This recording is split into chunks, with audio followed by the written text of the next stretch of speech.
तो भाई लोग कैसे हो। आज मैं आप लोग के सामने बांकेलाल की स्टोरी लेके आया हूँ। मैं भी बांकेलाल। चलिए कहानी स्टार्ट करते हैं।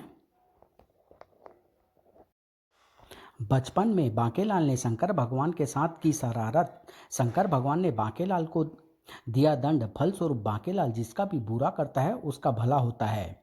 विशालगढ़ आने के बाद बांकेलाल राजा विक्रम सिंह का विशेष सलाहकार बन गया, किंतु उसकी निगाहें हर समय विशालगढ़ के राज सिंहासन पर ही लगी रही। राज्य की ओर से सवारी काटने के लिए उसे एक समझदार घोड़ा दिया गया जिसका नाम है चेतक। आज का दिन चेतक के लिए बड़ा भाग्यशाली था। अरे चेतक, तू रुक क्यों गया? घोड़े की हिनहिनाने की आवाज नहीं सुनी क्या? घोड़ी निकट ही मौजूद थी। देखते ही देखते घोड़ा एक दूसरे की बाहों में समा गए। भैया चेतक, मैं आवाज से ही तुझे पहचान गया था मेरी बहना चेतकी। तू दूसरे शहर से कब लौटी? तू अच्छी तो है ना? तेरा मालिक तुझे पीटता तो नहीं? बिल्कुल भी नहीं, ये तो मुझे अपनी पुत्री समान समझता है। आजकल ये मेरे लिए उचित वर की खोज कर रहा है ताकि मेरे खूर पीले कर सकें। क्या सच? ये तो प्रसन्नता की बात है। भाई तुम कौन हो और ये हमारे घोड़ों को अचानक क्या हो गया? ये तो यहाँ से हटने का नाम ही नहीं ले रहे। स- सबसे पहली बात तो ये कि मेरा वाला घोड़ा नहीं घोड़ी है, इसका नाम चेतकी है। और तुम्हारा वाला घोड़ा चेतक इसका सगा भाई है। चेतक को बचपन में मैंने ही महाराज के सुपुर्द किया था। आज अचानक एक दूसरे को सामने पाकर इनकी घोड़ा इंद्रिय सक्रिय हुई और इन्होंने एक दूसरे को पहचान लिया। देखो दोनों कितने प्रसन्न हैं। चेतक से पहले बादशाह को भी मैंने ही महाराज को सौंपा था। ओह, तो ये है वो घोड़ा व्यापारी। चेतक से पहले मेरे पास बादशाह ही था, जिसने न जाने कितनी दफा मुझे अपनी पीठ से गिराकर न जाने कितनी बार मेरी हड्डियां चटकाई। आज इस घोड़ा व्यापारी से सारे बदले एक साथ लेने का अवसर मुझे मिला है, जिसे मैं छोड़ूंगा नहीं। अच्छा भैया चेतक, मेरा स्वामी मुझे एड़ लगाकर चलने का संकेत कर रहा है। फिर मिलेंगे। ठहरो, रुको। अरे मैं रुकी तो हुई थी, पर मुझे एड़ क्यों लगाई? भैया से ठीक से मिलने भी नहीं दिया।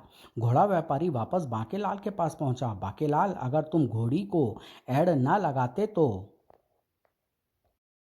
वो तीर मेरा प्राण ले लेता। मगर वो तीर आखिर किसने और तुम पर क्यों चलाया? मैंने तो ज- मैंने तो जोरदार एड़ बदला लेने के लिए लगाई थी, ताकि घोड़ी तेज दौड़कर इसे अपनी पीठ से गिरा दे। वो देखो, वो भी मेरी तरह अच्छी नस्ल के घोड़ों का व्यापारी है, किंतु व्यापार में मुझसे प्रतिद्वंद्विता रखता है। उसे तीर चलाने देख उसे तीर चलाते देख गश्ती सैनिकों ने रंगों हाथ पकड़ लिया है। बाकेलाल, तुमने मेरी जान बचाई है, इसलिए मैं कल तुम्हारे लिए एक अच्छी नस्ल का घोड़ा राजमहल में भेज दूंगा। इसके भेजे बादशाह और चेतक क्या कम है? एक और खुरापती घोड़ा। भला हो उस सिद्ध पुरुष समाधानाचार्य का, जिन्होंने वक्त रहते मुझे तुम्हारे हाथों अपना भला करवाने की सलाह दी। अच्छा तो अब मैं चलता हूँ। चल रही चेतकी, ये घोड़ा व्यापारी क्या कह रहा था? अच्छा भैया चेतक, मेरे विवाह पर अवश्य आना। अवश्य आऊँगा चेतकी। भला उसको सिद्ध पुरुष संकट समाधानाचार्य ने मेरे हाथों अपना भला करवाने को क्यों भेजा? कौन है वो सिद्ध पुरुष?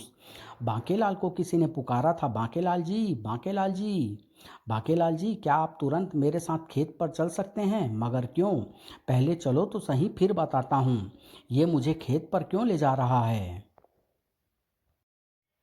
शीघ्र ही वह व्यक्ति बांकेलाल को लेकर अपने खेत पर पहुंचा। तुम मुझे यहाँ पर क्यों लाए हो? बताता हूँ, यही तो बताने यहाँ लाया हूँ। बांकेलाल जी, ये देखिए, ये तो स्वर्ण मुद्राएं हैं।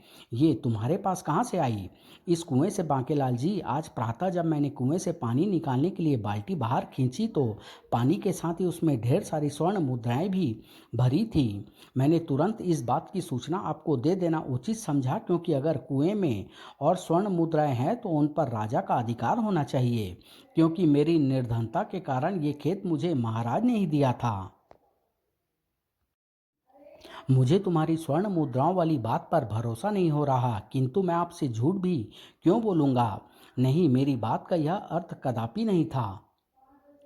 मैं चाहता हूं कि तुम कुएं के पास जाओ और एक बार फिर से बाल्टी कुएं में डालकर बाहर खींचो। अगर स्वर्ण मुद्राएं निकली तो तब मैं इस कुएं को राज अधिकार में ले लूँगा, जैसी आपकी आज्ञा। फिर किसान जैसे ही कुएं से पानी निकालने के लिए कुओं पर झुका, चल बेटा तू कुएं के अंदर, क्योंकि अगर तेरी बात सच है तो फिर तू इस बात का ढिंढोरा जरूर पीटेगा और तब कुएं में पड़ा खजाना मेरे हाथ से निकल जाएगा। तेरे डूबने के बाद अब कुएं में पड़ा सारा खजाना मेरा हो गया। बांकेलाल ने बाल्टी कुएं में डालकर बाहर खींचनी आरंभ की। लेकिन ये क्या, अरे तो तुम? हाँ, मैं ये खजाना कुएं के भूत का था।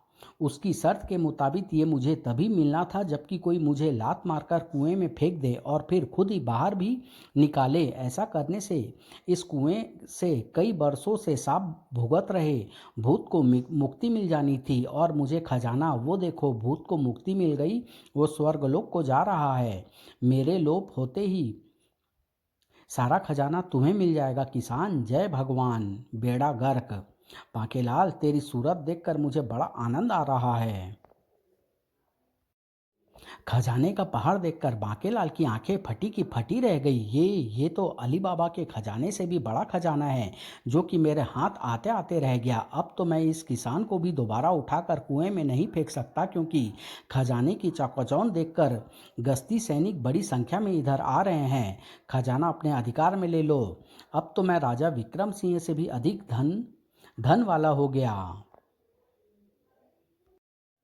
खजाना चूंकि किसान की ही अक्लमंदी से निकला था, इसलिए उसको भी खजाने का एक बड़ा हिस्सा प्राप्त हुआ। बांकेलाल जी, आज आपके कारण मैं धनवान हो गया। कृपया एक छोटी सी भेंट स्वीकार करें। खजाने का विशाल पहाड़ मेरे हाथों से निकल गया और हाथ लगी ये छोटी सी थैली। लानत है बांकेलाल तेरे भाग्य पर।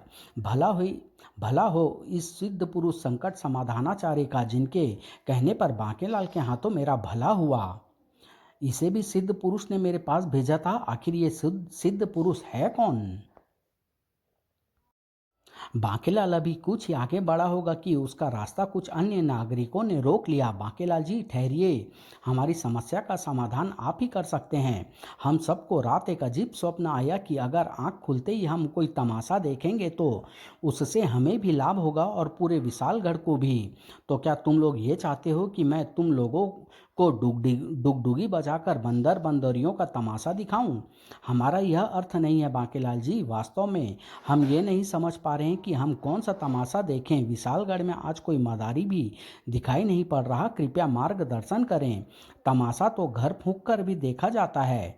घर फूंक कर तमाशा देखने की तो कहावत भी है। चलो भाई चलो, घर फूंकें।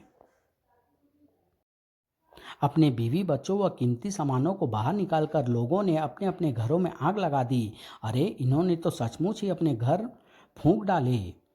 तमाशा देखते हुए ताली भी बजाओ, अन्यथा ये नहीं लगेगा कि हम तमाशा देख रहे हैं।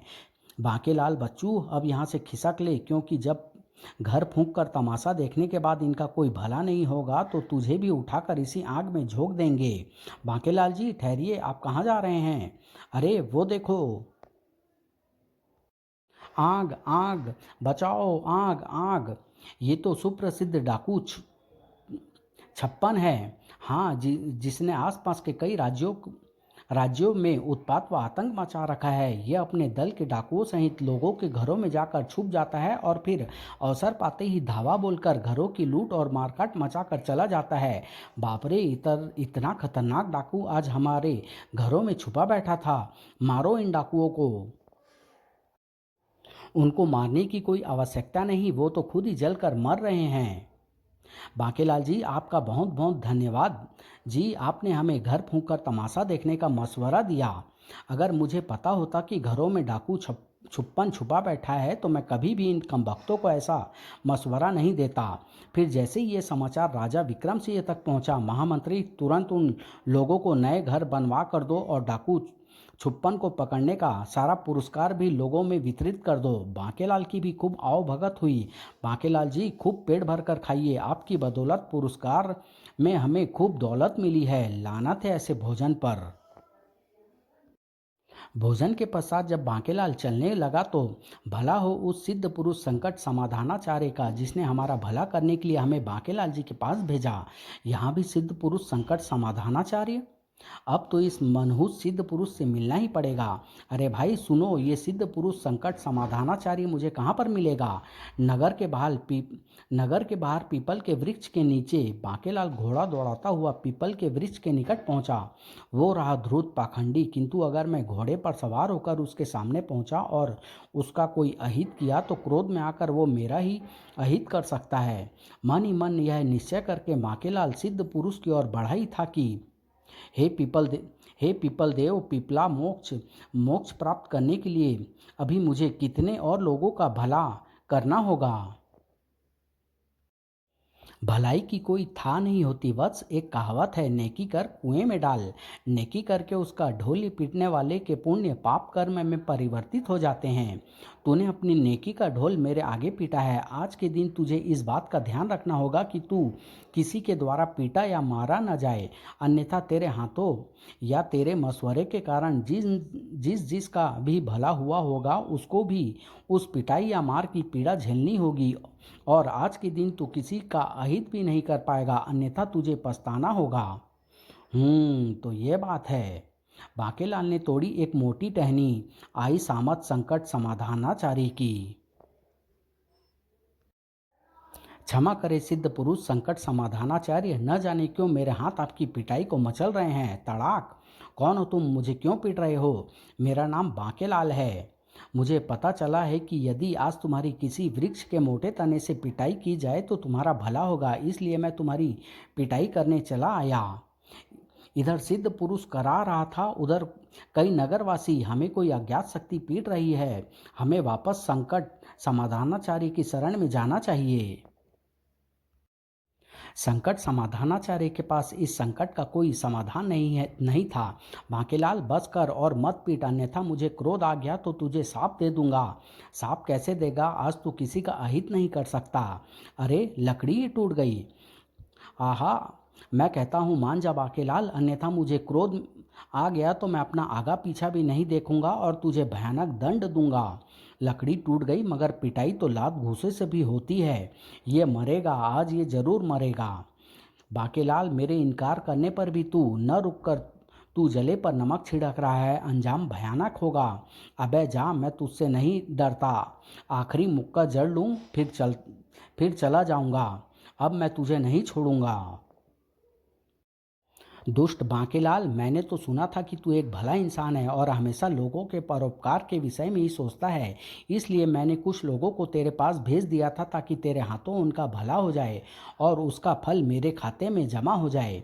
किंतु तू तो बहुत दुष्ट प्राणी है। तेरे जैसा बुरा इंसान दूसरा कोई ना होगा। किंतु इसमें तेरा कोई दोष नहीं। वास्तव में तू बुराई पर नहीं, बुराई तुझ पर हावी है। बांके बेटा, ये तो घोड़े की तरह बिदक रहा है। तू खिसक तू तू खिसक ले बेटा। बांके बांके, जाता कहाँ है? मैं तुझ पर हावी तेरी बुराई को तुझसे अलग कर दूंगा। आज के बाद तू लोगों का भला ही करेगा। ये मुझे क्या हो रहा है? ऐसा लग रहा है जैसे कोई मुझे नोच रहा है, मगर कोई नोचता दिखाई तो नहीं पड़ रहा। ऐसा लग रहा है जैसे मेरे शरीर में से कुछ खींच रहा है। बांकेलाल का अनुमान बिल्कुल सही था। आह आह! अरे ये क्या? मैं तो वहाँ खड़ा हूँ। मगर मैं तो यहाँ खड़ा हूँ, किंतु मैं खड़ा तो वहाँ पर भी हूँ। ओह, ये क्या हो गया? मैं तो केवल बांकेलाल की बुराई को उसके भीतर से निकालना चाहता था, किंतु यहाँ तो पूरा का पूरा एक और बांकेलाल ही इसके शरीर से बाहर निकल आया। क्यों रे, आंख फाड़ फाड़ कर क्या देख रहा है? पहले कभी बांकेलाल को नहीं देखा क्या? और तू तो मुझे ऐसे देख रहा है जैसे पहचाना नहीं। मैं भी बांकेलाल हूँ। मगर तू भी बांकेलाल कैसे हो सकता है? बांकेलाल तो मैं हूँ। बांकेलाल, मैं समझ गया, किसी भी इंसान में उसके दो रूप होते हैं, एक अच्छा एक बुरा। मैं तुम्हारे अंदर बैठी बुराई को दूर करना चाहता था, मगर बुराई के रूप में एक और बांकेलाल ने पैदा होकर गड़बड़ कर दी। वो मारा कमबख्त, तेरे कारण ही मैं जो भी योजना षड्यंत्र बनाता था वो विफल हो जाती थी और मैं राजा बनते बनते रह जाता था। मैं करता था बुरा और हो जाता था उसका भला। मगर अब ऐसा नहीं होगा। अब मैं जिसका भी बुरा करूँगा उसका बुरा ही होगा, क्योंकि मैं तेरा बुरा रूप हूँ। अब मुझे विशालगढ़ का राजा बनने से कोई नहीं रोक सकता। नहीं, विशालगढ़ का राजा तो मैं भी बनना चाहता हूँ।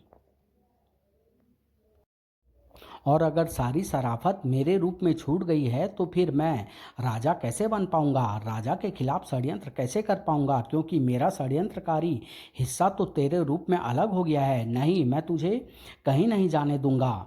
हम दोनों मिलकर राजा बनेंगे। राजा तो अब तेरे या मेरे में से एक ही बनेगा। और तू ये भी कान खोलकर सुन ले कि राजा मैं ही बनूंगा। ये कहानी मैं यहीं समाप्त कर रहा हूँ। बहुत जल्द इसका अगला भाग लेके आऊँगा। धन्यवाद।